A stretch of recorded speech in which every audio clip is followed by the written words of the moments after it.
Good morning, everyone, and welcome to the Sustainable Housing Roundtable. And my name is Xiaochun Zhang, the president of FinTech4Good. And today, our topic is real estate tokenization. And we have great speakers who are lined up to just share with us about this exciting topic. And firstly, I'd like to just introduce a little bit about the background. And FinTech4Good is now launching a new Sustainable Housing Accelerator. And we hope to just use digital innovation to just create affordable, eco-friendly, smart, and healthy house for all. And to do that, it's very clear the housing sector need innovation. And the pandemic just make it is even more visible or obvious that there are many more people who need help in just making sure that they have equal access to the affordable housing, and which is so important. Of course, that digital technologies create new opportunities and also new way of doing things. And the blockchain, fintech, big data, IoT, all these new emerging technologies are playing an increasingly role and to transform this sector. And so as of FinTech4Good Sustainable Housing Accelerator, that we hope that to identify this kind of innovations, and through the 10-week virtual acceleration, we help those companies or solutions to be adopted by many more developers, municipalities, and also deliver results for the homeowners and renters. And to do so, we established a Sustainable Housing Task Force. And the task force is composed of experts in the housing, financing, blockchain, and investment, different background. And the task force is co-chaired by Anne and myself. And in the next few weeks, that we are, continue to refining the concept, and hopefully that we are able to just launch the accelerator and start the call for application in a few weeks. And then after the 10 weeks of acceleration program, we can bring more digital innovation to the housing market. And without further ado, I'd like to just invite Anne to just continue the conversation, share about task force work. Yeah. All right, thank you so much. Hold on, let me share my screen.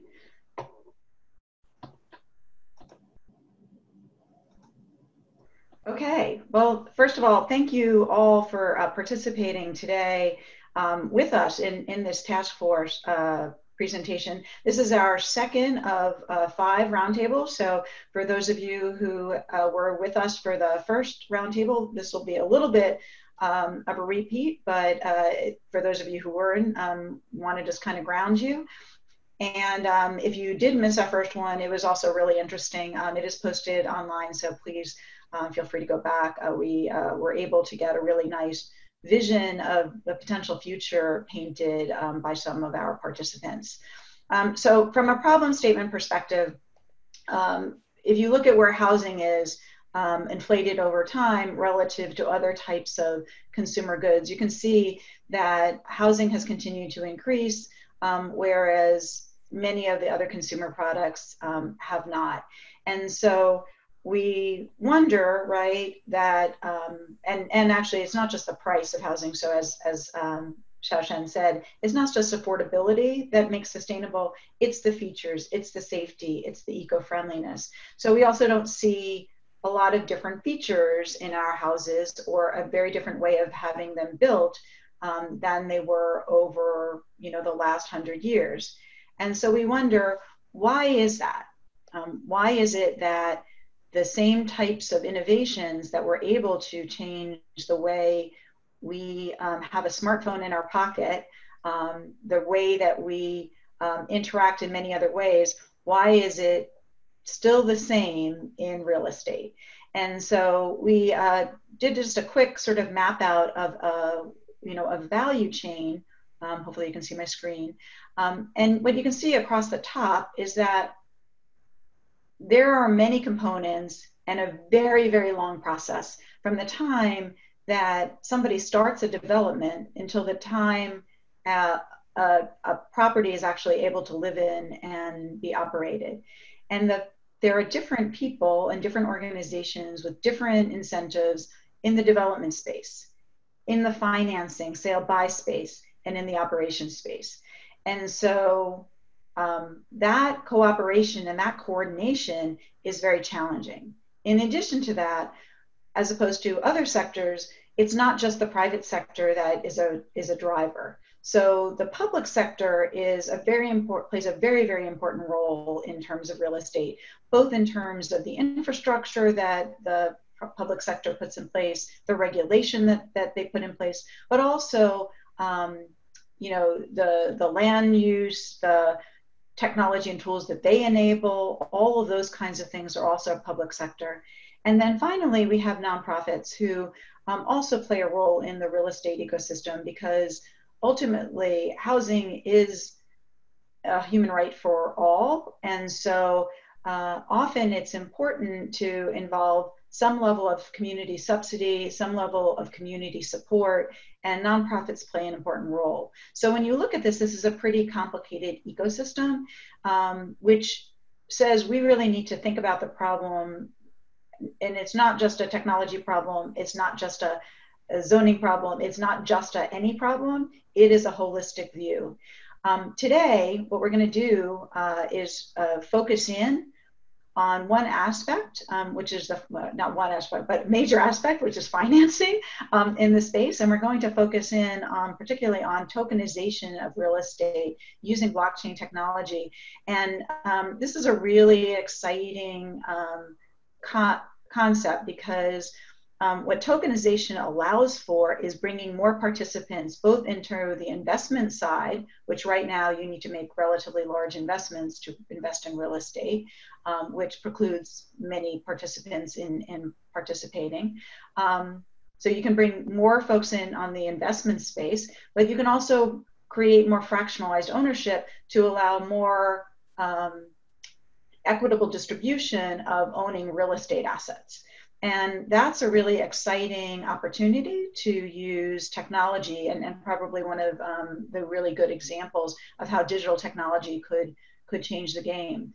So with that, I'm going to introduce our three panelists who are here to talk about tokenization in real estate. The first is Yael Tamar, who comes to us as a CMO from Solid Block, who is a pioneer company in this real estate tokenization space. So we appreciate her spending her time with us today. We also have Lynn Peng, who is a lawyer with DLA Piper, and she is an expert in the legal construct associated with, with the ownership of these kinds of digital assets. And then finally, we have Eric Winike, who is here from JE Capital, where he develops affordable housing communities.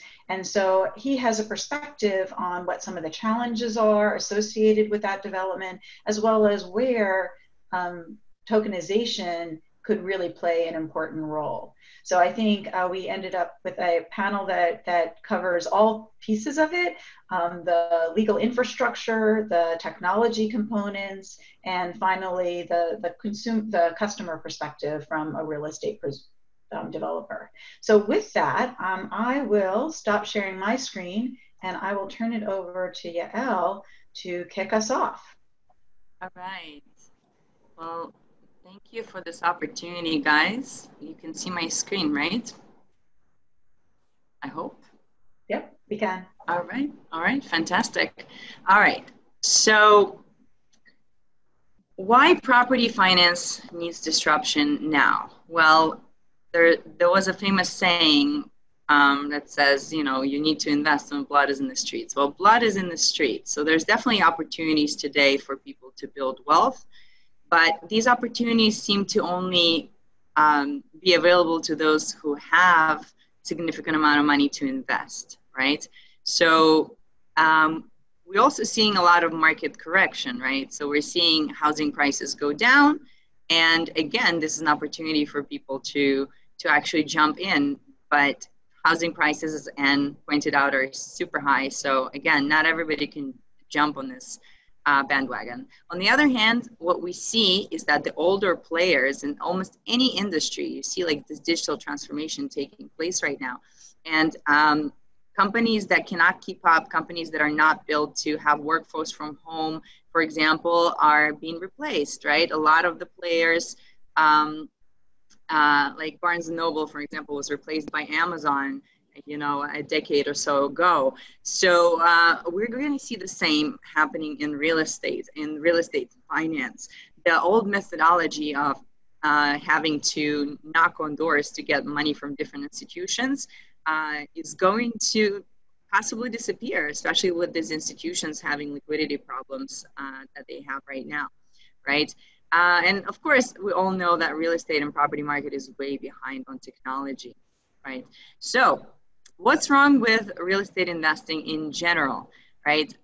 Despite abundance of crowdfunding platforms, it seems like there's so many are out there, and the global value of real estate market of over 200 trillion, which is a huge, huge market, still less than 20% of these assets are even accessible for investment. And the majority is accessible for investment just by large institutions that put the money in and then wait for many, many years for them to get a profit, right? And even less than 1% of the assets are liquid and available for investment at any given time. And that's actually really interesting, because that doesn't exist in the majority of other markets like private equity or commodities, foreign, forex or anything like that, right? So this is seems to be the last illiquid asset on the planet, right? Even art you can sell and you can buy and sell easily, much more easily, right? So why does property finance need disruption today, right? So first of all, we saw a regulatory breakthrough in retail investing. With the passing of the Jobs Act, actually was in 2012, it allowed private investors to engage in trading of private assets, right? So until now, people could only trade on stock exchange until 2012. In 2012, people started being able to trade private assets, right? So number two is blockchain. In 2010, Bitcoin kind of introduced us to blockchain, which allows to do exactly that. That's the blockchain is a ledger. We could talk about it as a cap table, right? Which holds all the information about transactions as well as ownership, right? Because ownership is a part of that transaction. So blockchain allows us to record all these transactions and cap table in an immutable and disintermediated way, right? Now, COVID-19 changed everything. The way we view asset ownership, rent, sale, and all of that, work and commercial real estate is completely changing today. And because of all of the uncertainty, you need much more liquid structures for almost any asset, and especially real estate, right? So if somebody needs money today, are they going to be able to sell their real estate? Are they going to be able to sell their securities or investment holdings in any sort of a REIT or other real estate structure, right? So let's talk briefly, and I'm going to skip a few slides because my time is limited. So let's talk briefly about the home ownership in the United States, how much it's fallen from the previous generation. In fact, out of US millennials, only 1 in 3 own a home, which is 8% lower than the previous generation. On top of that, 2/3 of them regret purchasing a home, which was true only for 1/3 of baby boomers and only for 1/2 of Gen Xers, right? So why? One of the major reasons is they underestimated a hidden cost, such as maintaining a home, which is similar. There's a similar trend in Europe and the UK, actually, where home ownership fell to 1/3 from 2/3, and because simply they cannot afford it, right? They're poor. So what are the solutions? Now we talked about the problem. Let's get to the solution of what we're offering. So tokenization offers the market fractional investment. So you are able to invest much lower amounts and still have an ownership of an asset, right? You're going to be owning not a unit, but a part of a project, right? And the goal of that is to grow your wealth, to participate in investment, to be able to maintain your levels of wealth and investment, as well as grow, right? Number two is simplify transactions. Imagine a huge headache of a real estate transaction today with mortgage, with legal fees, with changing the title. All of that takes a long, long time, and it prevents a lot of people from even attempting to buy real estate. With tokenization, this is a transaction that takes, it could take minutes if you are already onboarded on the system, and if not, then it may take some time just to recognize you as a person. It's called the KYC, know your customer processes. And finally, create secondary market. Why is secondary market important? Because today, when you invest in real estate, you have the opportunity to invest in the initial phase when the asset needs to raise funds, or all the way in the end when the asset is being sold off. And there is no way you can invest in the middle, which definitely lowers the opportunities for investment in the transactions, because people have different appetites for risk. Someone to, just as they were to invest in a business, they could invest towards the beginning when the stakes are high and the risks are high, or they can invest towards the end, right? So there are many, many opportunities for changing hands in real estate if people could only invest throughout the whole stage of the project, right? So real estate tokenization. What is real estate tokenization? I think I have another 4 minutes or so, but I'm gonna stop for a second and I'm gonna check if there are any questions so far. So Lynn is asking how you define affordable, and what else? And there's a chat. Okay, great. So I'm gonna get to the affordable housing in a minute. Real estate tokenization is an emerging trend representing the convergence of real estate investing and blockchain technology. So we can think about real estate tokenization as securitization and digitization in two. Securitization means to divide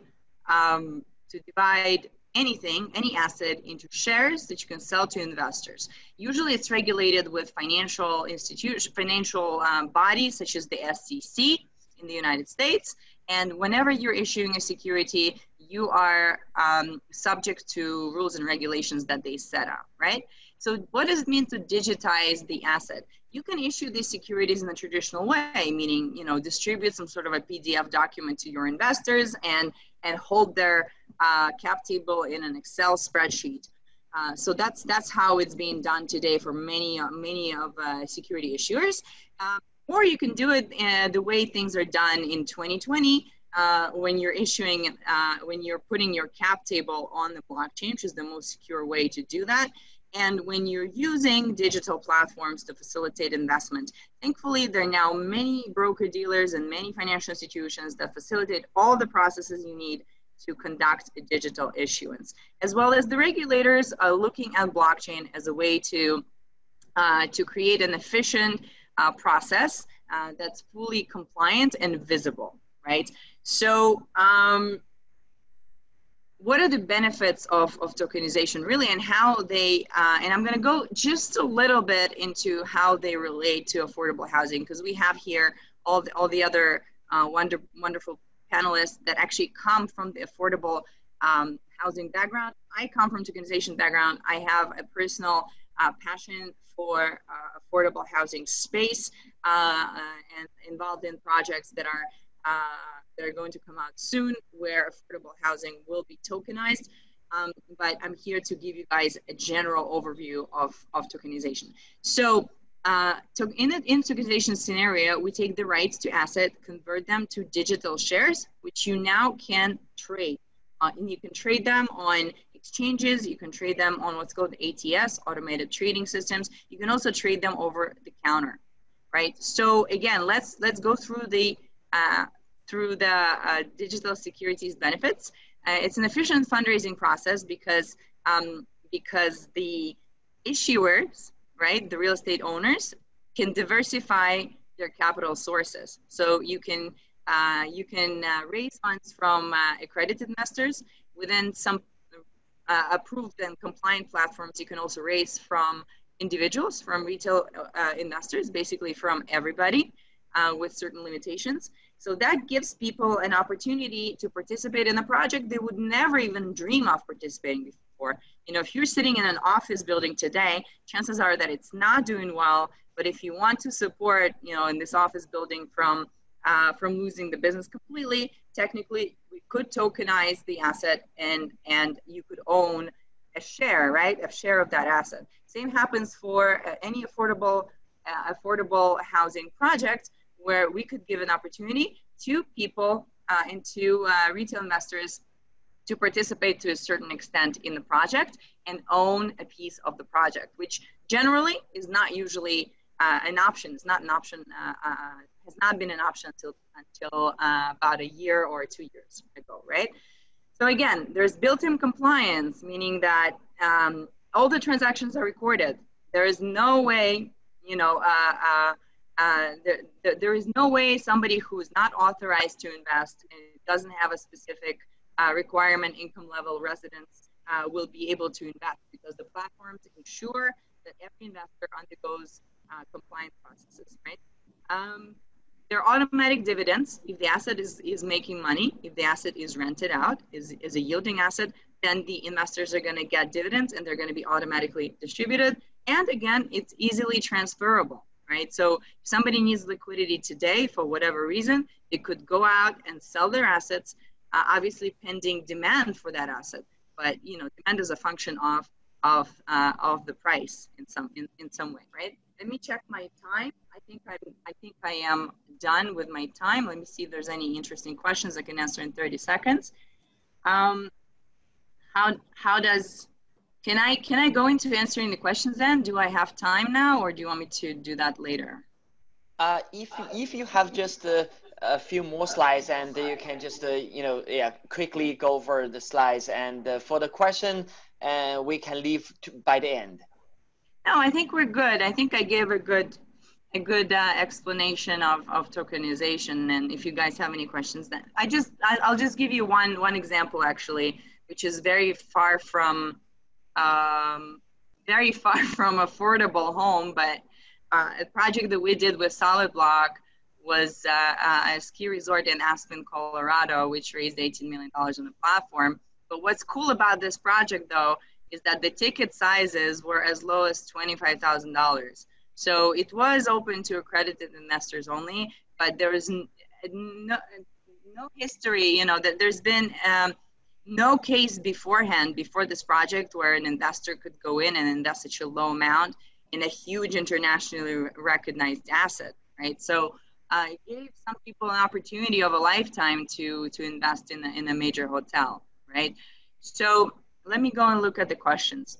How does private investment differ from REITs, which give similar options for investor?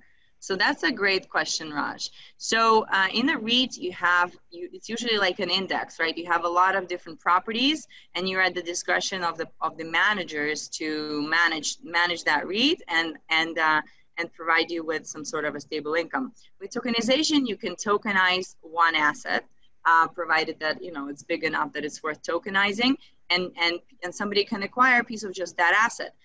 It's also giving people an opportunity, you know, to kind of pick and choose what they invest in. If somebody really likes affordable housing, they should invest in a tokenized affordable housing project, right? If somebody really likes green and sustainable, they could invest in that, and so on and so forth. Another option is that REIT that is not a public REIT, right? The private REIT is not easily tradable. Yes, it's true, they do offer some services for people to go in and out.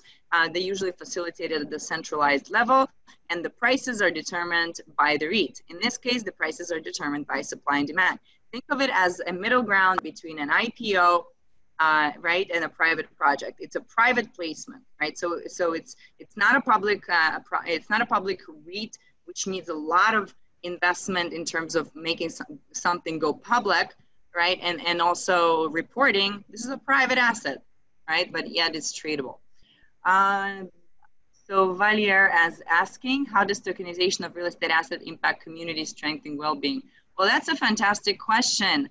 I don't have the answer for that because there's not been enough use cases for us to do proper research. I can give you my expectation of what it's going to do. My personal goal is to enable communities to raise funds for community projects, like municipal projects, community centers, stadiums, and so on. So when people are owning a part of their community, a piece of their community, they're going to take care of it, and they're going to also stay or at least invest in that local community. There's been a lot of research done that people are much more likely to buy local and feel, you know, if they feel like they belong to the community, right? So they want to support the community. So that's also been kind of a millennial type of trend, right? Invest in the community and care about what you're investing in.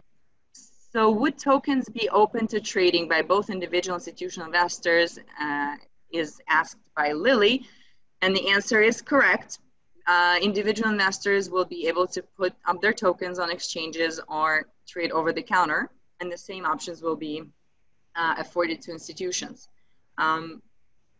Okay, Changhua, I hope I pronounced your name correctly. What are potentially some regulatory barriers today to advance tokenization of real estate properties? And the barriers are vast, but overcomable. One of the biggest barriers is actually that we really want to engage Chinese market and Chinese investors, and that's a major barrier as security tokens are not legal in China. But other than that, every country is now working to create a much more transparent regulation for tokenization, and some are doing a great job, like the US, it's super transparent. Europe is doing a good job too as well. Israel is just getting on the bandwagon with a law that came out about a month ago. So our situation is much, much better than it was a year ago, when there was a total regulatory uncertainty. Today, the biggest regulatory barrier is an ability to trade on a global level. You usually have to create a local SPV in each jurisdiction when you know, you don't have a common place to passport the jurisdiction, just like the EU, for example. But at Solid Block, we have a way of overcoming that. I'll be happy to talk to you privately if that's interesting. Are these secondary markets yet for real estate tokenized securities? Asked Todd. That's a fantastic question.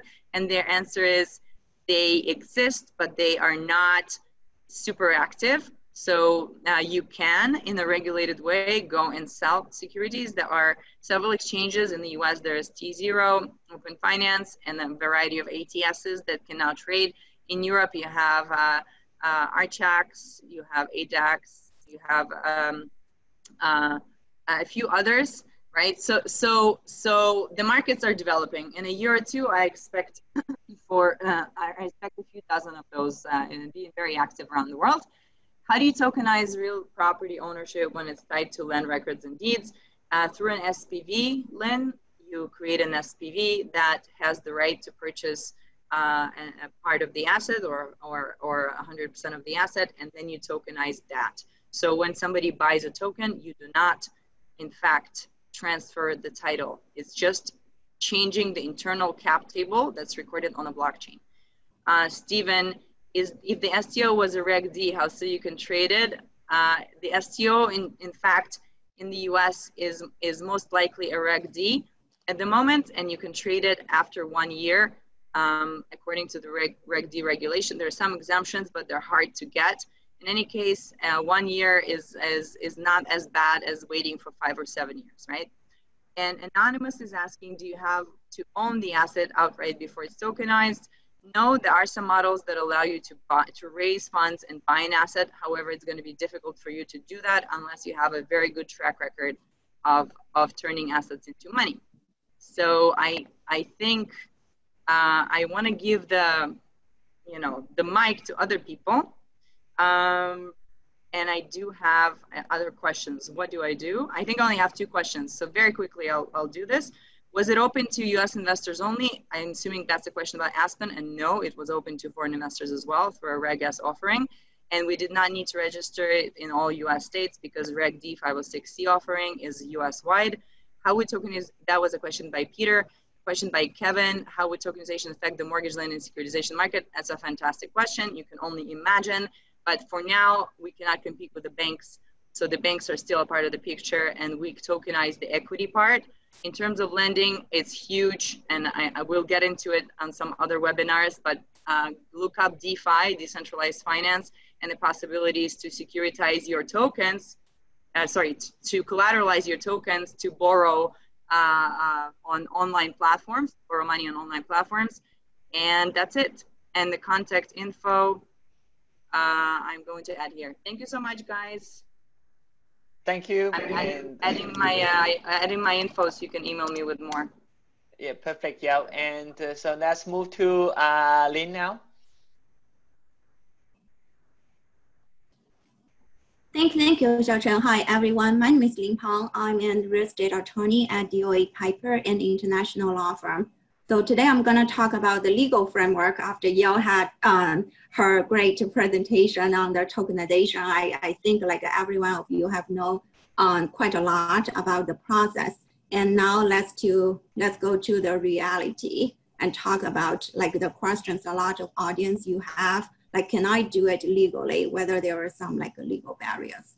So first, I'm gonna share my screen with you so that you can see the slides I prepared. Can everyone see my screen? Yes. Okay. Okay. So tokenization of real estate. In order to discuss the legal implication, I'm going to give you like one example, very simple example about tokenization. So for example, if you're gonna buy a building and if you need $1 million, it would be a little bit difficult for you to ask a person to give you $1 million because that person needs to do like a very in-depth due diligence in order to make sure his or her investment is going to make sense. But would that be a little bit easier for you to find 100 investors and each of them needs to give you $10,000, and in return they can get the so-called fractionalized ownership interest in the real property. For those of you who are in the real estate industry, you might know, hey, I heard of that. That's a tenant in common structure. Or you can get the share of the company that owns the underlying property. So in the traditional way, like people talk about, you know, we already have this concept in place. That's called TIC interest. That's called a REIT interest. So what's new here? So think about, all of a sudden, instead of dealing with one person, you have to deal with 100 persons. You have to sign their subscription agreement and purchase agreement with 100 persons. And you have to decide, okay, I need to issue the paper stock certificate to those investors. And when it comes to make the dividend, you have to do like a very complicated accounting ledger process. So with the tokenization, which is equipped with blockchain-based technology, now we are able to record all the real estate transaction related information in the token, which is a mini database that has all the underlying transaction details. And you just record all the details on chain. So the records recorded on blockchain can be immutable and can be transparent. That's going to increase the investor confidence. And think about the smart contract, because it is the self-executing kind of code-based smart contract that can make the entire transaction and fundraising process more smooth, because it can streamline the entire process. And in the future, if we are able, in the real estate industry, if we are going to get involved in the municipality in order to record our deed via blockchain, I think that's going to be like a very revolutionary change as well. So next, we are going to talk about the legal thing. So here is the smart contract. We talk about the smart contract token a lot. So this is basically what you are going to see if you receive a token. Here is the timestamp that indicates, you know, when you receive this token. And this is the person, the issuer, who's going to issue the token to you. and how many tokens you have is 100 ERC20 tokens. At the end, you're gonna see this legend. This is so-called Rule 144 legend. You're gonna see Securities Act. What exactly does it mean? That means, okay, all the transactions and all the unique aspects may seem very cool, but still bear in mind, all of the transactions are subjected to the existing legal framework. So in order to do it legally, you still need to take into consideration several key legal components. Basically, US securities law, taxation, broker-dealer, alternative trading system, and money transmitter license.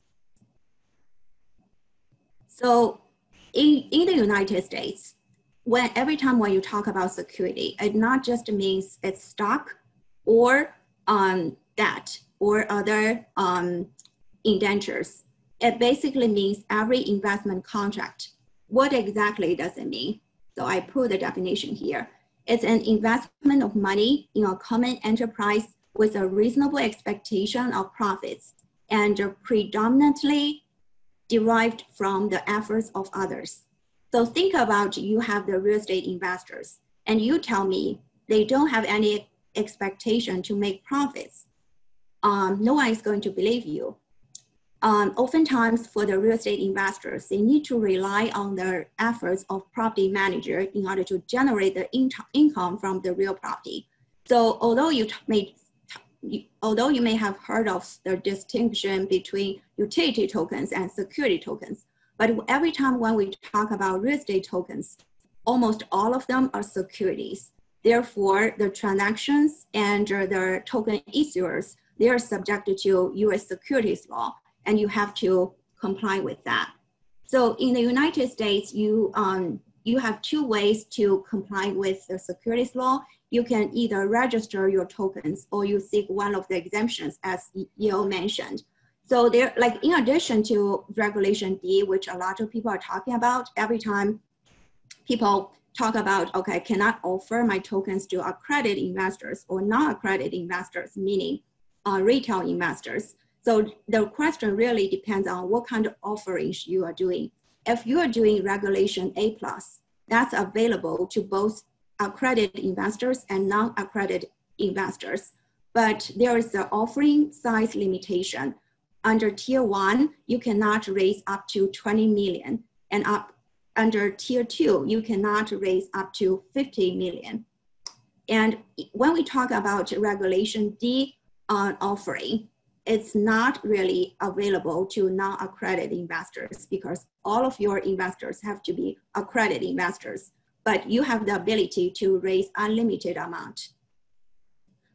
There is a third exemption that a lot of people may think about, especially for people who's in the real estate industry. You may be very familiar with that. That's a regulation crowdfunding. Like I think in the past, the real estate industry has been using this crowdfunding portal to raise funds, but they have several limitations. First, you cannot raise up to 1.07 million during any 12 months period.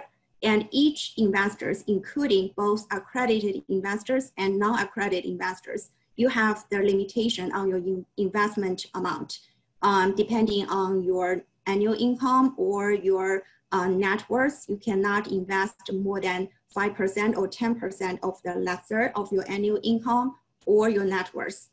So I'm a lawyer, so I would highly recommend before you raise any fund to talk to your legal counsel in order to determine which exemption makes most sense for you.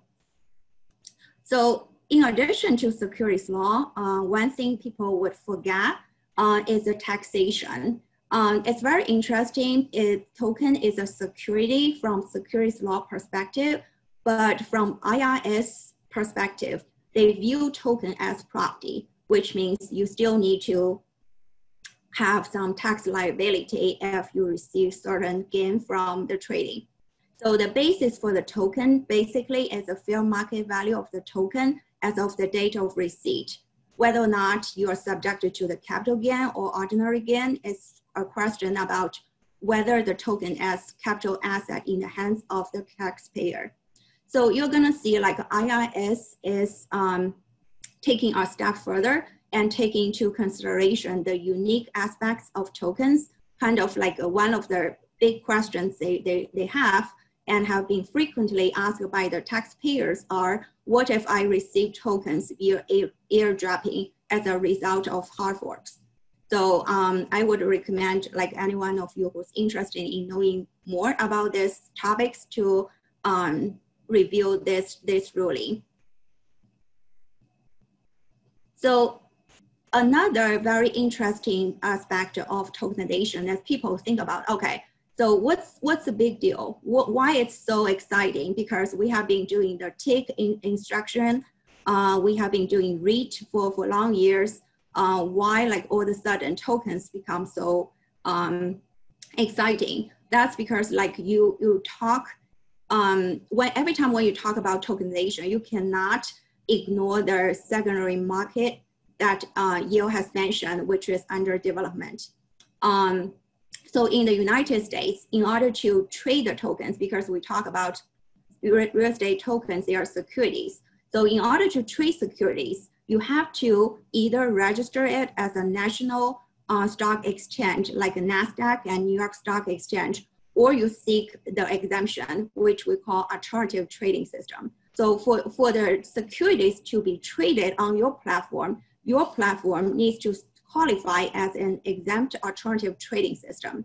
So what does it mean? Very briefly, basically you need to register as a broker-dealer. And secondly, you have to be a member of a self-regulation organization such as FINRA. And then you need to file a very lengthy ATM form with SEC. And then you're gonna be subjected to ongoing compliance requirements. It's not just the trading itself. In order to facilitate the real estate transactions we are talking about, like say Regulation D, you cannot trade it within 1 year after the issuance, and then what's gonna happen after a year? You need some transfer agent to remove that Rule 144 legend we just talked about. So that involves several parties, not just broker-dealers, but transfer agents and clearing agents as well. So as Yale mentioned, we do have some existing platforms who have filed the ATS application with SEC. So technically they can trade security tokens, but in order to make it work, it still requires a lot of legal compliance and also cooperation from all the parties. So in general, we don't have any blockchain regulation at the federal level, but we anticipate there are going to be some guideline level report from the federal government, but state, including Wyoming, is very active in implementing its own blockchain regulations. So as you may see, like a lot of legal issues we have been talking about, we just apply the existing legal framework to the tokenization. But people, especially legislators and regulators, they admit with the tokens do have some unique aspects, and existing legal framework does not work. So there should be some changes to a lot of existing regulations, including Regulation A+, regulation crowdfunding we have been talking about. SEC has proposed several amendments in order to increase their offering size, but those are under development and those have not been approved. But in the future, we're gonna see like more and more blockchain regulations, because in general, I think the trend is going to encourage innovation. So as lawyers, we have been thinking ahead. We cannot just continue doing what we're doing. We have been actively working with the industry. So we welcome any feedback from the industry to tell us, okay, what exactly we need to do to change several existing legal framework in order to make the tokenization and blockchain in general to work legally. And this is my contact information if you need to ask me some questions. Thank you, Pangling. Yeah. There is actually just one question in the chat that you might want to just pick up before we turn this over to. How can I see that? Well, it says, one thing I never understood about tokenization for real estate, how do you deal with investments that go negative? With stocks, the worst case scenario is you just lose all your money, but with real estate, you can lose more than you invested. How does that work? I'm sorry, can you repeat the question, Makai? It's just essentially what happens if you need to sell while the asset is negative?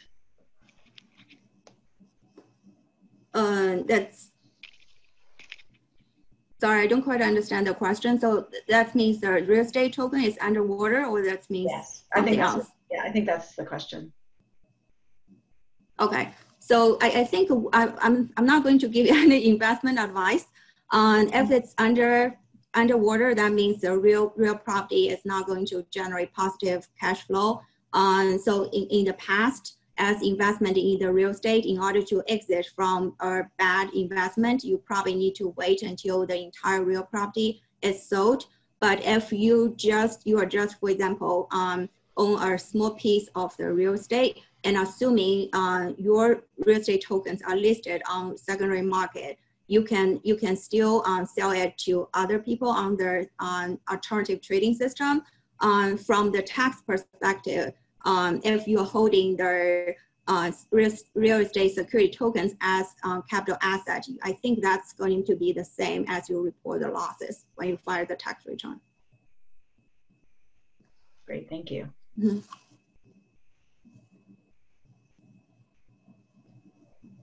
So now, let's move on to our last speaker, last but not least, Eric. And the floor is yours. Okay, thank you, guys. All right, I'm Eric Winike. I'm from JE Capital here in Chicago, Illinois. We've been working on different projects over the past decade, but I just want to be brief so that we can open this up for questions. As you can see from Lynn and Yel's presentations, the disruption that tokenization is bringing to the real estate industry is being challenged and mitigated by the US government. So there's this kind of like race to see who's going to get where first. I can tell you that in the real estate space, as you all probably know, liquidity is problematic, being in the sense that it's there until it isn't. So you're either cash rich and everything's fluid. So for us here at JE Capital, what we're looking for and we're excited about is how Yale is the pioneer in developing this tokenization market and basically opening up this liquidity pool to a broader range of investors. And the initial hope when this all started was that disruption would make this more transparent and also make it a faster way for, to break down the barriers of traditional institutions and governments keeping the little guy out of the arena. So I think there's a lot of value, especially for developers like myself, to have this pool of liquidity there to tap into and to provide opportunities to the little guy to make a buck, which, as you can see from what Lynn's saying, regulation from the US government and taxation is, that's their thing, and that's what makes the US government so strong. So anyhow, I'm really excited about the ability because instead of having to go to an institution and raise 50 million or 100 million, we can now look and say, okay, listen, we're going to try and raise 10 million or 20% of the project and open it up to everybody, even if there is a 1-year lockup period in terms of being able to trade the security. All right, hope that helps. That's pretty much it.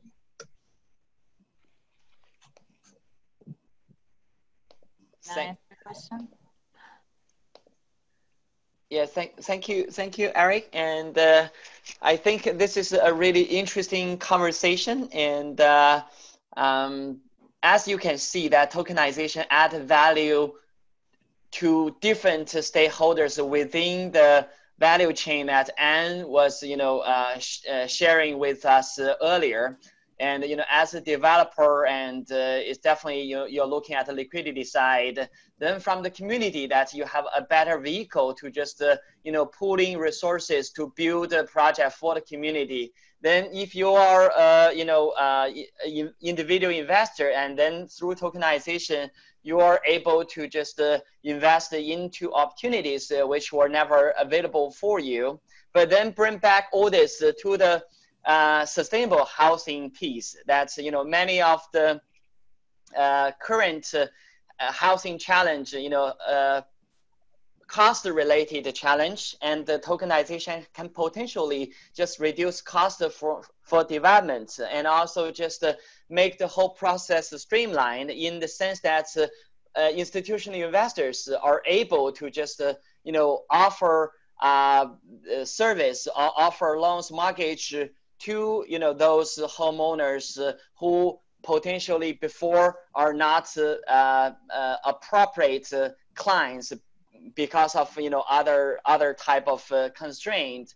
And also as a municipality, that through tokenization, that you can just look into your single family home or the social housing, and have a better vehicle to engage with developers, financial institutions, so that you can offer that affordable home to more residents in a reduced cost. So there are many more ways that we look at tokenization in a way how it really just transform the housing sector and deliver benefits to the community, to the marginalized group. And so there are some other questions from the chat box, and also and maybe whoever from you see welcome to just giving your answer to any of the questions you feel like to.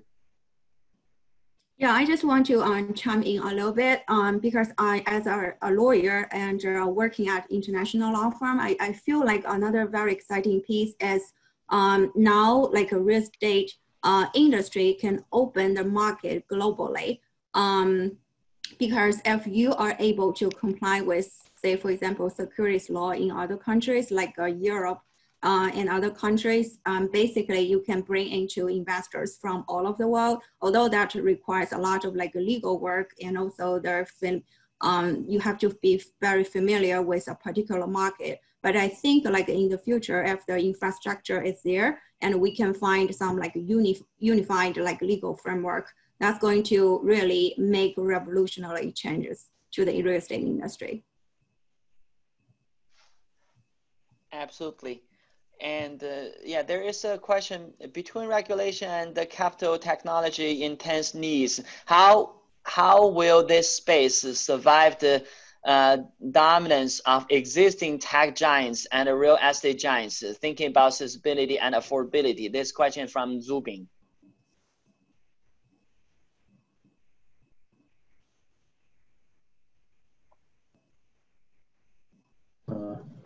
Yeah, I'll be happy to jump in there. I think it's just like traditional. If you look at how even the internet disrupted traditional industry, I think you're basically getting into the fact that the smaller, nimbler players, basically the people who are interested in this space now and start working now, are going to end up being the revolutionaries, in the sense that they're going to show that it works, and it's going to all of a sudden one day get to that level where it's going to be accepted and it's going to be the new thing. Your traditional companies, like always, are slow to react. They're slow to take advantage of these opportunities, because on their asset sheets, their balance sheets, it doesn't look like much compared to the nut that they're dealing with every day. So it's just like anything else. They're not going to get involved. They're going to try and keep it from evolving, but they themselves are not going to get involved until they've lost the battle. And it's like, oh, we're going to have to do something now. That's my take on it. I want to add a little bit to that. Sorry. Yeah, because I think Eric is absolutely right. But also, let's think about the tokenized real estate as a new asset class, as a new product. And as you guys know, for penetrating the market with a new product, you need to have you know, a certain amount of buyers and a certain amount of sellers, right? So first to have a certain critical mass in the market. So we need to have a lot of great products and it's also, there is an issue here. It's a marketplace, right? There's not, you know, all of a sudden, if we were selling something that existed, then it would be easier, but we have to have investors on the one hand that understand the product and are willing to invest and buy. And on the other hand, you have the assets, which is the product, right? So so that's why we're doing so much education and so many activities to kind of spread the word about it. And I think that once it reaches the critical mass, once we see a few dozen products out there and a few investor networks, it's gonna go much faster. Yeah, this, you know, I think, you know, anything that involves, right, forecasting the future is bound to be wrong, right? So we can start with that. But what I'd also add to that is a little bit of the, you know, view that generally technology adoption follows a known cycle, right? So there's always like a hype cycle, then there's a trough of disillusionment, right? And then it starts to grow. You know, I think this is something that has the potential to really fully disrupt a market, but it will not be fully implemented in terms of really disrupting a market for many years. And that doesn't mean that there's not a lot of opportunity short term, because the real estate market is humongous worldwide, right? So even if you're just taking small pieces, and I think it's probably makes sense, and you heard some of that today with Yael, of how do you focus your energy if you are a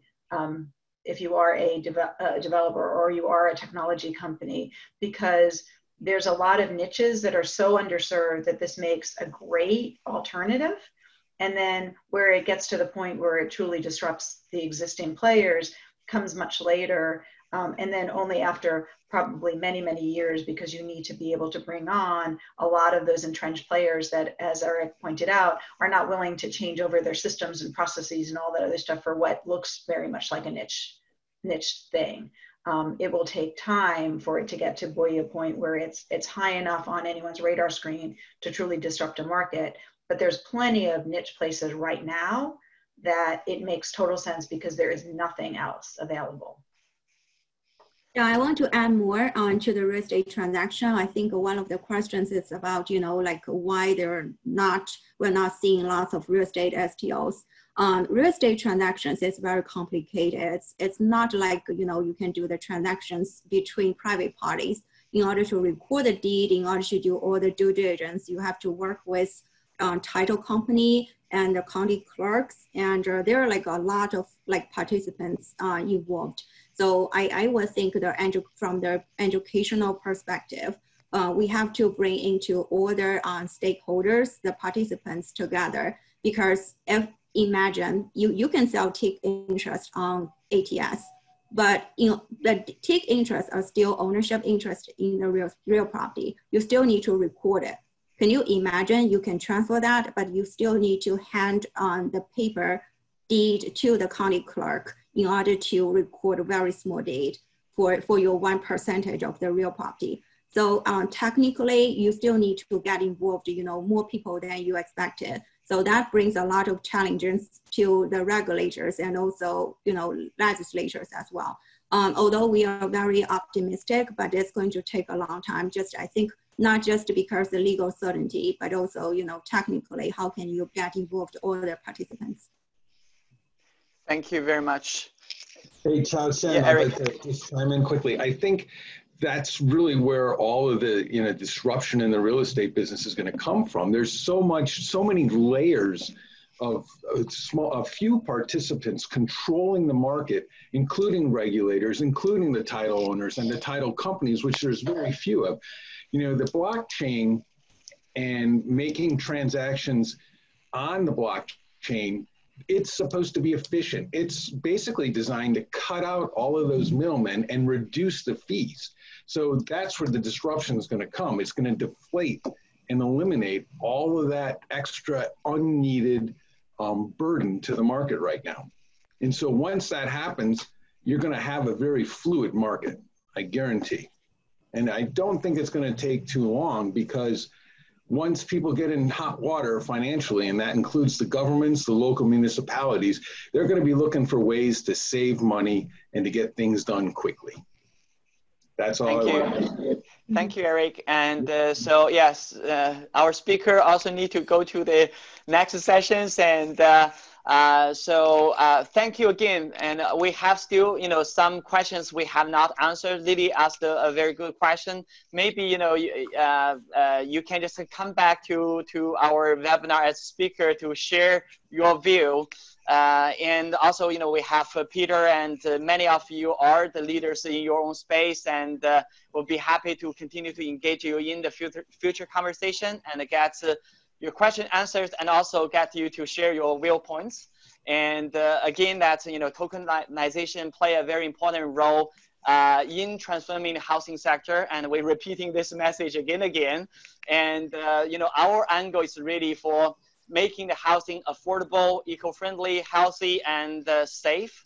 And of course, that's, we have a very strong community mindset in our design, and we cannot do that alone. And every one of you who are here in this webinar, and you're welcome to continue to engage with us and help us to just figure out what would be the best way to just bring the right technology to address the right challenge, right problem, and help the community, help the marginalized group to just access to housing.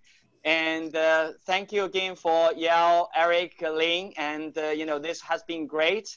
And if you have not heard about tokenization before, and I think that now that you probably are better than many of the industry experts after you heard this presentation, and you know how to just use tokenization to really add value to your personal investment, also to just conduct business. Of course, there will be many more things you need to learn, and Eric, Lin, and Yale are available in the future. And if you want to continue the conversation, we're going to share the recording link on YouTube, and you will receive a link in the future. And thank you again for everyone, and we wish you a happy week. Thank you all to our speakers. You guys did an awesome job, and I learned a lot. And thank you to all our participants who listened in. And we are having our third session in the series on Monday. So please join us for that, and we'll continue to great conversation. Perfect. Yeah, you will also receive the link of the registration of the next session as well. Thank you. Have a great day. Bye. Bye.